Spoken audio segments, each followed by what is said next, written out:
Барлық істе сабырлы бол, көшелі, сабырлы жан тілегіне жетеді. Енді осының мағынасын толық ашайық, Кім айтады, қандай мағына білдіреді екен бұл?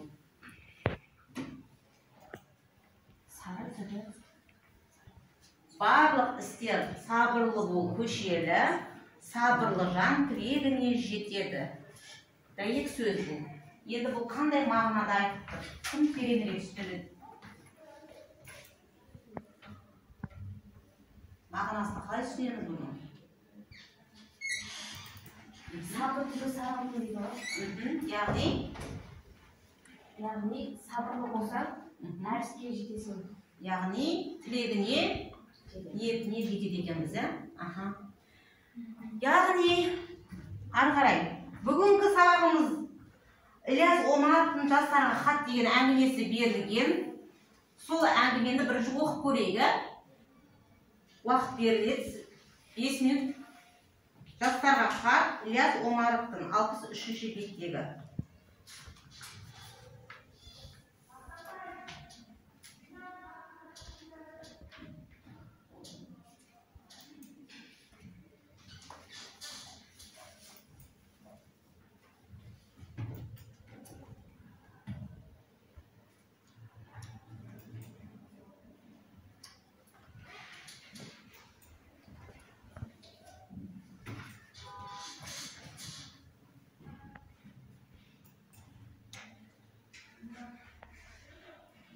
Сабаққа бір көзіміз жүгіріп шығайық.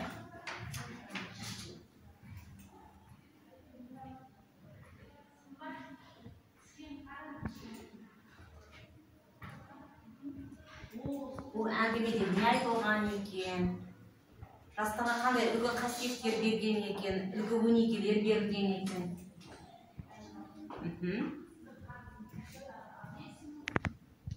Енді бұл қиын емес деп ойлаймын жоғары сыныптарға.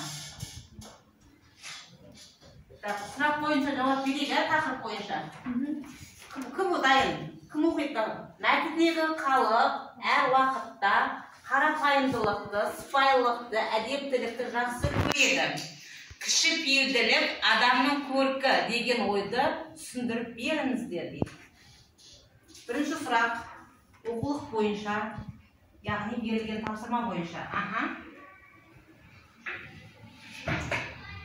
Халық әр уақытта қарапайымдылықты, сыпайылықты, әдептілікті жақсы көреді. Кішіпейілділіктен адам кем болмайды, қайта тұлғана түседі. Кішіпейілділік адамның көркі. Жақсы. Яғни кішіпейілділік адамның көркі. Яғни бұл кішіпейілділікке үлкен мағына жатыр. Біздің қазақта не дейді? Үлкенге ізет, кішіге ізет. Үлкенге құрмет, кішіге ізеттілік дейді. Оның барлығы неде жатыр екен? Біздің кішіпейілділікте жатыр екен. Келесі сұрағымыз.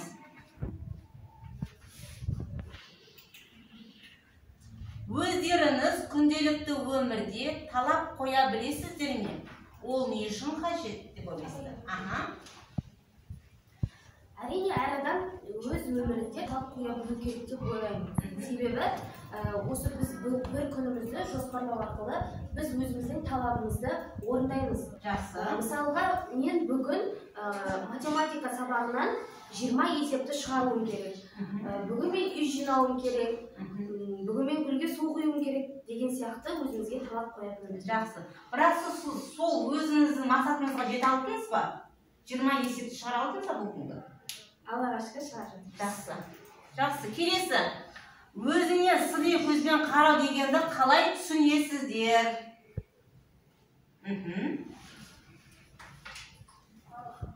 Өз тағдырына сын көзбен қарау дегеніміз сын көзбен қарау. Сын көз сыншы демекші өзін сынау, өзінің жұмысы мен ісіне сенімсіздік болу. Бір жағынан алып көрсек, өз ісіне сынмен қараған адамның жұмысы өнімді болады. Жақсы. Яғни, сынға да біз қандай көзбен қарауымыз керек екен? Сынға да өзіміз тура жолмен қарауымыз керек екен. Сын болған жерде не болады міндетті түрде? Мін болады екен. Яғни жақсы түсінікті деп ойлаймын. Келесі тапсырмаға көшейік. 65-ші беттегі екінші тапсырма.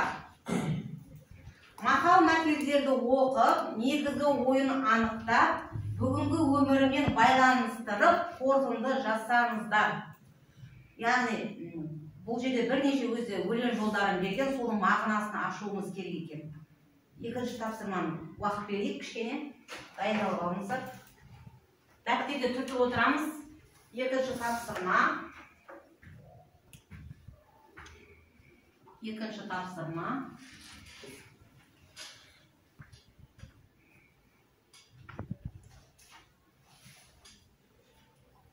Екінші тапсырма. Мақал мәтелдерді оқып, негізгі ойын анықтап, бүгінгі өмірмен байланыстырып, қорытынды жасаңыздар. Яғни 3 мақал мәтел берілген екен бұл жерде. Кім оқиды бірінші мақал мәтелді? Адамның яты бетінде, адам тіршілігі ниетінде. Енді осының мағынасын айтып кетейікші. Адамның яты дегеніміз ол бір іске ұялу, мысалы ятты іс болса, адам алдында ұялатындай қылық жасаса. Жақсы. Яғни оның бойында қандай не болу керек? Адамның құлқы түзелмей, өмірдің құлқы түзелмейді. Ол қандай мағынада айтып тұр енді? Қалай түсінесіз? Мінезің түзелмесе, сенің мінезің өміріңе байланысты деп жатыр. Өте тамаша, өте жақсы. Келесі Дінмұхамед. Адамда тұрар адамдық ақжүрекпен адал. Яғни адамды өзінің жүрегінің ниетіне байланысты және адал болу. Адал болса өмірде жақсы болады. Жақсы, өте тамаша. Бүгінгі екінші тапсырма өте өзінің несімен мағынасы, мақал мәтелдердің мағынасын ашты деп ойлаймын. Келесі үшінші тапсырмаға көшейік. Төменде берілген мәтелдерді оқып, адам күйінде алыңыздар. Олардың маңыздылығын дәлелдеп беріңіздер. Бұл жерде А, Ә, Б деген варианттары берілген. Соны оқып, соның мағынасын ашуымыз керек. Кішкене уақыт берейік. Үшінші тапсырма кішкене ұзақтау екен мәтін.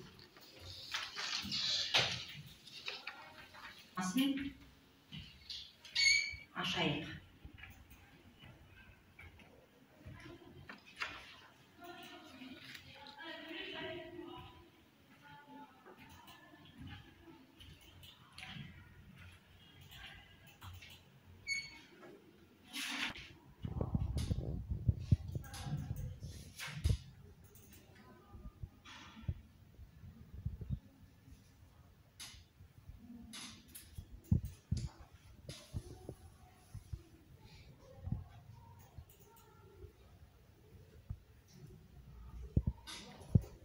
Зәуре оқиықшы.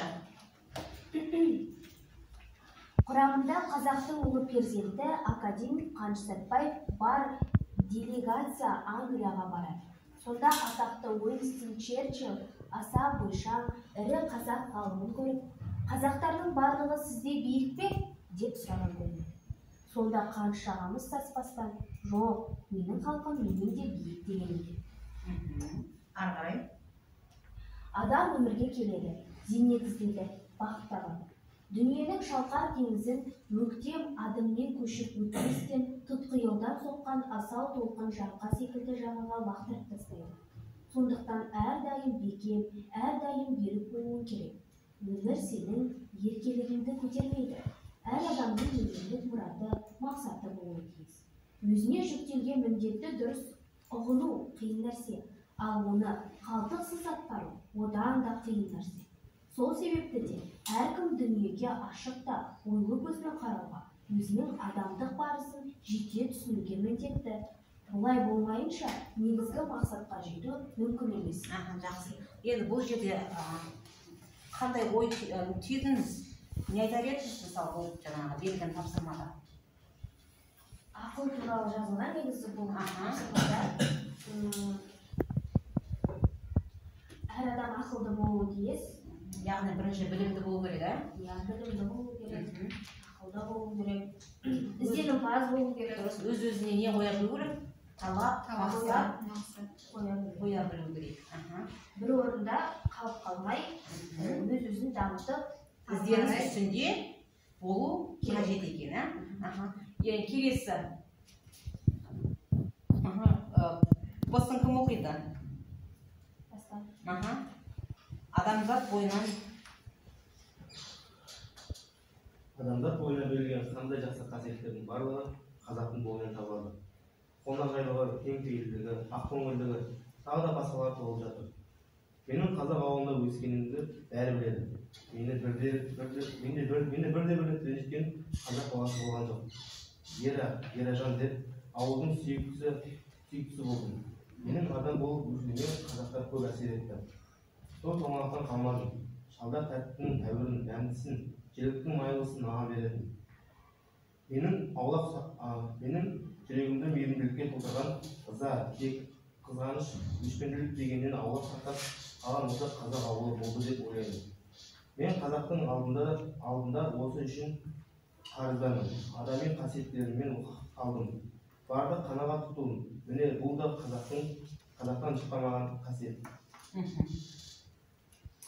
Жақсы. Бұл жерде енді не түйдіңіз? Адамның бойында қандай қасиеттер болу керек екен? адами қасиет. Қазақтардың жақсы екені Қонақжай екен, бұл жерде, иә? Өзінің бойындағы жаман қасиеттерден арылғандығын айтып тұр. Жақсы.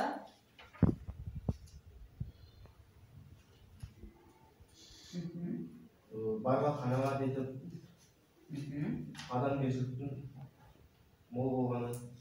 Жақсы, өте тамаша. Яғни бүгінгі біздің тақырыбымыз, балалар қандай тақырыбымыздың өзі адамдық борыш, асыл қасиет.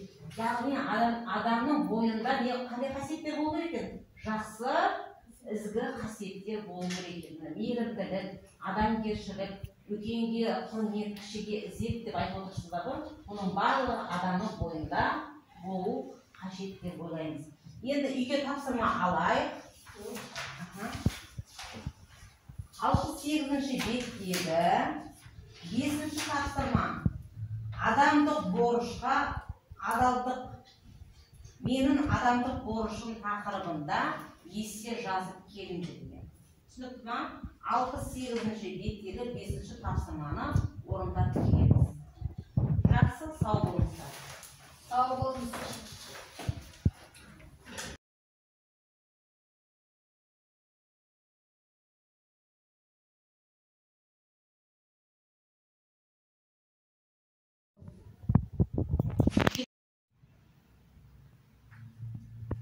Бүгінгі сабағымыздың тақырыбы, балалар, яғни сабақтың тақырыбы адамдық борыш, асыл қасиет.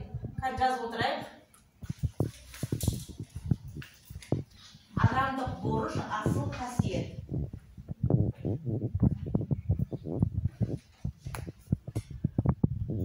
Адамдық борыш, асыл қасиет. 63-ші бет.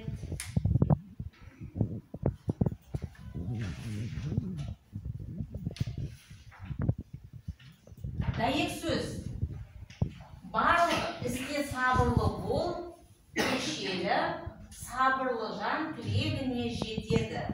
Дәйек сөзі жазып алайық бірінші. Дәйек сөзі жазып алайық. Барлық істе сабырлы